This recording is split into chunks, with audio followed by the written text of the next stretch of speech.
Now, he was once one of President Tinubu's top aides, his senior special assistant on public affairs, in fact. But then Audu suddenly resigned earlier this month and now says he's plotting against the president and is committed to seeing him removed from office in 2027. How's that for an about-face? But that's not all.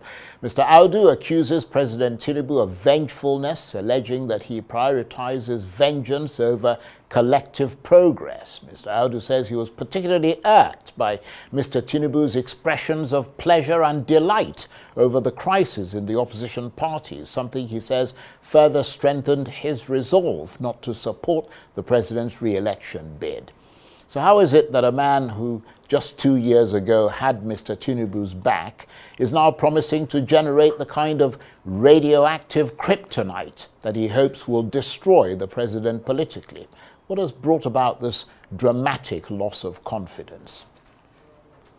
Well, for more on this, I'm joined now in the studio by the former senior special assistant to the president, Audu, who's the convener of the APC rebirth movement. Thank you very much indeed for coming in. Thank you for having me. Good evening, Nigerians. I know you probably answered this question innumerable times, but bear with us, because this is the first time you're appearing on this program. Just remind us why you resigned, because resignation is quite a big step, isn't it? Perhaps. I mean, it's a one part to declare my intention and make it known to God and to man that I'm no longer involved in this, and not even my silence can be misquoted for approval, you know. So I did what I have to do. I mean, in all sense of honesty and you know, sincerity, I couldn't remain in the government knowing I was at a point where I was convinced. It was a matter of conviction. I was convinced that it is not what I expect it to be, and it's definitely not what it should be. You know, I mean... What was it about it that disappointed you? The sheer display of unsportsmanliness. I mean, if, for the lack of better word to use, if that exists, I mean, we need to create a society where we say it's okay to healthily compete, and it's okay to have a winner and to have those who don't win because they don't really lose.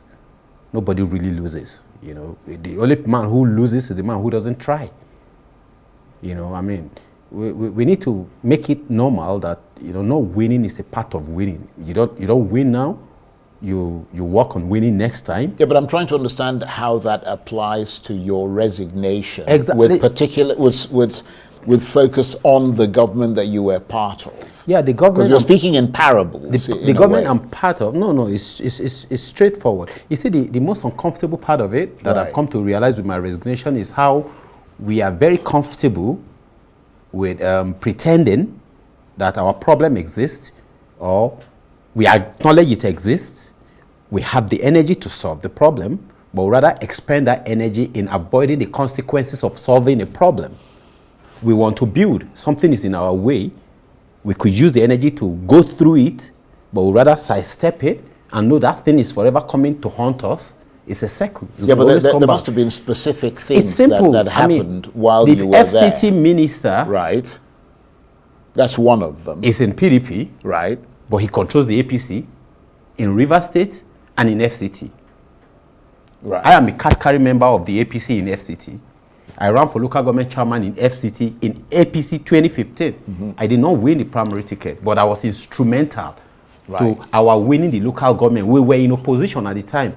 Abdullahi Adamu Candido was our candidate that won the primary election. You know, the political elite in party secretariat wanted to ruin that because they wanted someone else. They wanted to be the, you know. I was working in Accra at the time. I kept flying in. I was the youngest, or about it. Or maybe one person was younger than me, the son of the late House of Rep member. You know, but I went around to all of the aspirants and I told them, you all wanted to win. You knew only one person was going to win. We had 32 people who indicated interest. 16 of us bought form. Of the 16 of us, we all knew one person was going to win. So if you really love the country and you love the party and the person who wins, you're going to work with him to deliver on what you want to deliver. I mean, basically, in our case, what has happened is we have a Wike who is a member of the PDP destroying the PDP with the support of Mr. President, because the office of the Minister of the FCT is not a political position, it's a state power. So if you give that state power to back someone to destroy opposition, let's remind ourselves that the fact that President Bola Ahmed Tinubu is president today is thanks to the existence of opposition. He might have played a huge role in keeping opposition alive, and he has gotten the biggest reward from installing himself practically. That's okay. But what isn't okay is now destroying the opposition because you don't want rivalry. You can't sell me liberalized economy but monopolize politics. It doesn't work. It doesn't work. You are against monopoly in economy, but you are promoting monopoly in politics. Economy is a subset of your politics.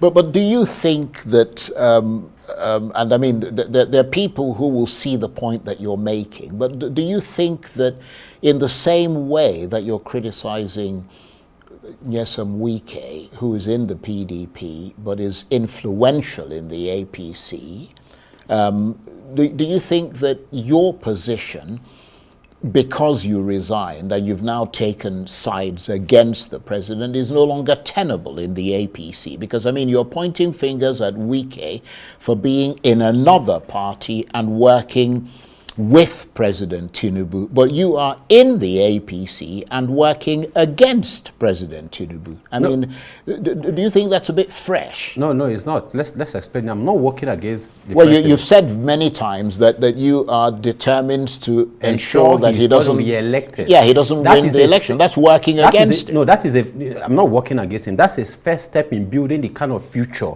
I want to have for my generation and those behind us. You see, those in President Tinubu's generation, they set after them, they can do the rubbish they're doing. Yes, and I mean it. They can do the rubbish they do. They are comfortable with the mediocrity, but we are not.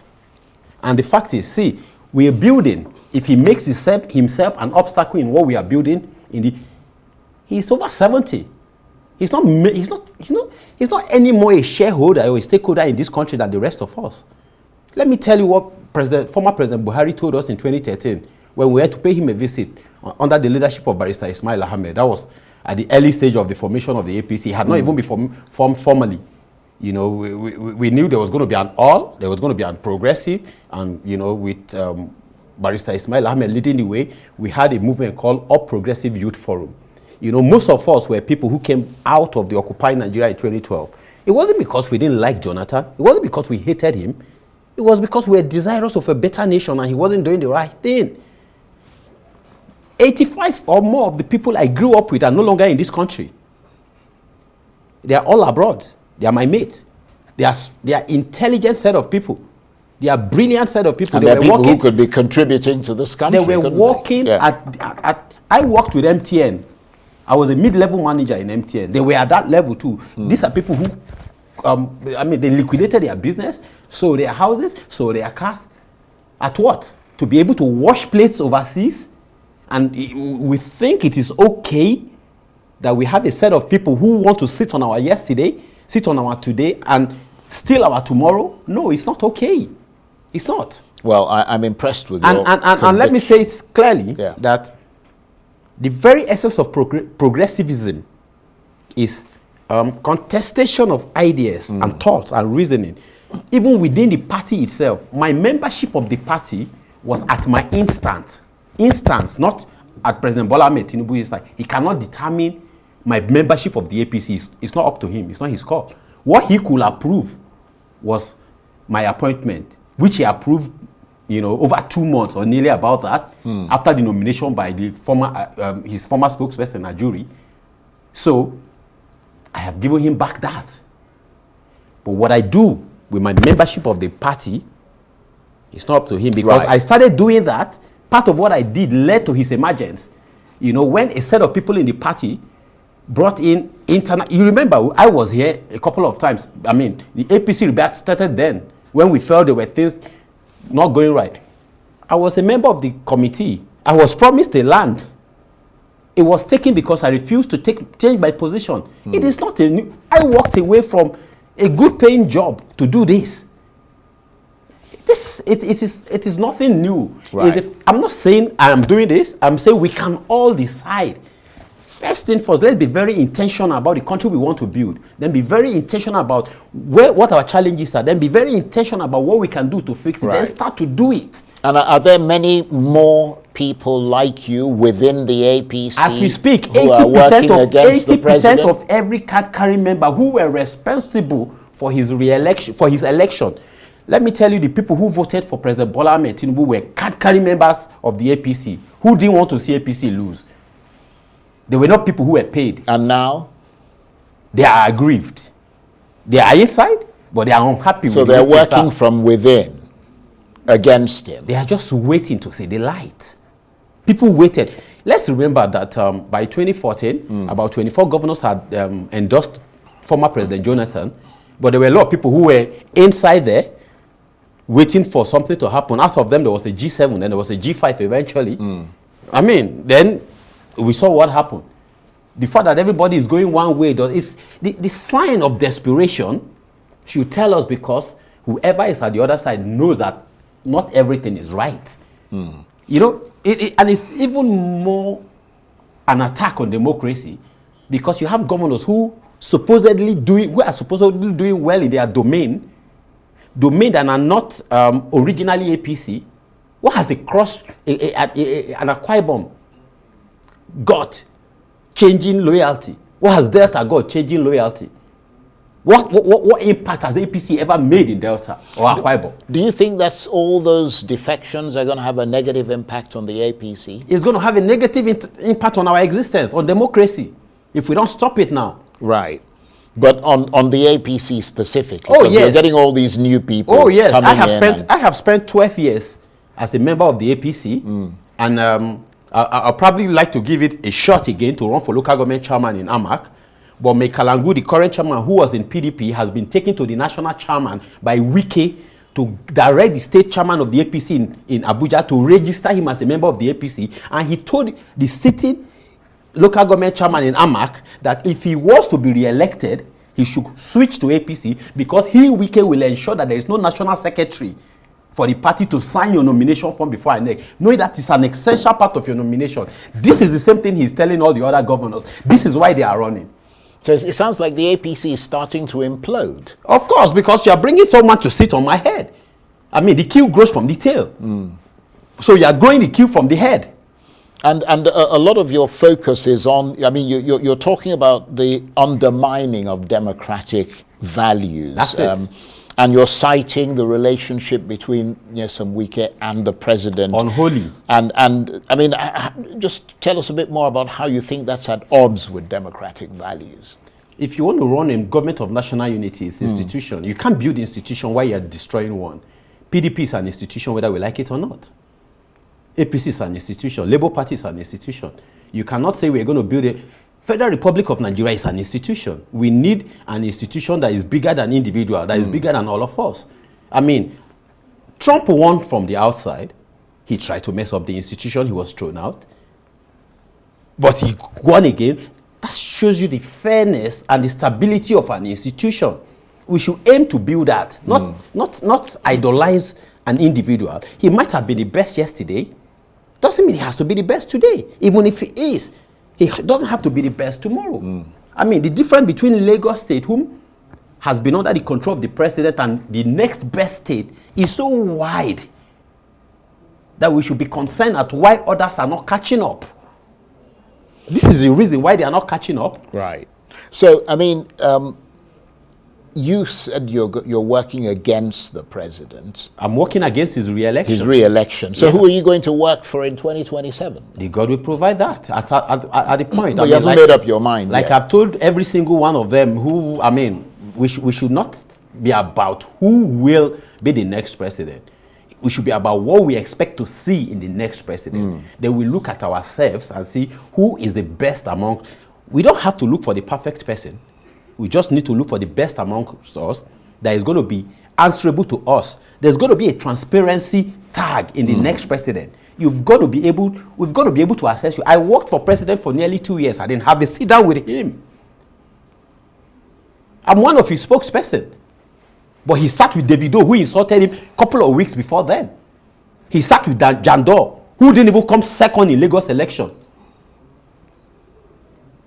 I mean, it doesn't make sense. And is there anything in the works for you with the opposition coalition, for example? I mean, are you talking to them? The coalition is essential, but the real determinant of the future are the young people. We are taking our future. We are taking it. It's not by protest. It's not by not. We are organizing ourselves. It's silent, but it's massive. Yeah, but you have to do it. I mean, if you're setting your sights on the presidency, for example, or whatever position it is, elected office, it has to come through a party. We will adopt a party. We could even do it from the APC. It will be a good record for Mr. President, right, to say that he conducted a free, fair primary, that he won or didn't win, or conducted oversaw a free and fair general election, that he won or didn't win. Well, do you expect him to do that? Oh yeah, he's a Democrat. Do you believe he's going to do that? He should do that. Did he do that in 2023, in your assessment? It wasn't up to him. He was a contender. Right. He wasn't. But now he's in the driver's seat. Yeah, exactly. Right. So it starts from given the independence that he asked for when he was in the opposition in INEC. He has to give them that, and he has to be not just, he has to wholeheartedly give them that, and majority of Nigerians need to believe that there is independence. Then he has to ensure that internal democracy is entrenched in the APC, starting with the removal of Ganduje, who he imposed. Ganduje is the chairman of the APC. Yes, that position for the past 2 years belonged to North Central, where I am from. Ganduje is from Northwest. The leadership of National Assembly could have gone around the 6th geopolitical zone. We have the Senate President, the Deputy Senate President, we have the Speaker, the Deputy Speaker, then you bring the Executive, the Vice, the President and the Vice. This top six position should have been fair for the 6th geopolitical zone. But the President is from Southwest, the Vice is from the Northeast, the Speaker, the Senate President is from the South-South, the Deputy is from Northwest, the Speaker is from Northwest, again.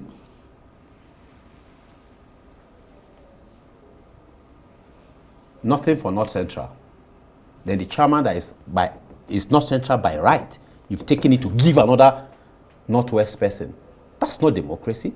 Anybody, whether a leader or a follower, who does not prioritize fairness, no matter how intelligent or how powerful it is, should not be in a driver's seat. It's simple as that. All of the injustice, all of the crimes, all of the Boko Haram, the IPOP, these are all symptoms of injustice. If the head of the country embodies injustice, there is nothing we will do. We won't have a right. There's got to be fairness. There's got to be. You are the leader. You are the one they look at first when they want to look at the nation. How am I looking at you and I'm looking at the person who isn't only satisfied with defeating his opponent, but want to ensure he does not exist again? How does that inspire me as a kid? How am I supposed to think it's okay that the kid who I play football with, should do better so I can do better so we challenge again tomorrow? Well, let me say to you that your conviction is inspiring, and I want to thank you very much indeed. That means so much coming from you, Mr. Charles. Aliyu Audu is the former Senior Special Assistant to the President. He is also the convener of the APC Rebirth Movement. Thank you very much indeed. Thank you for having me. That's it for this edition of Arise Prime Time. Join us again tomorrow. From me and the entire team here in Abuja, bye-bye, and thank you for watching.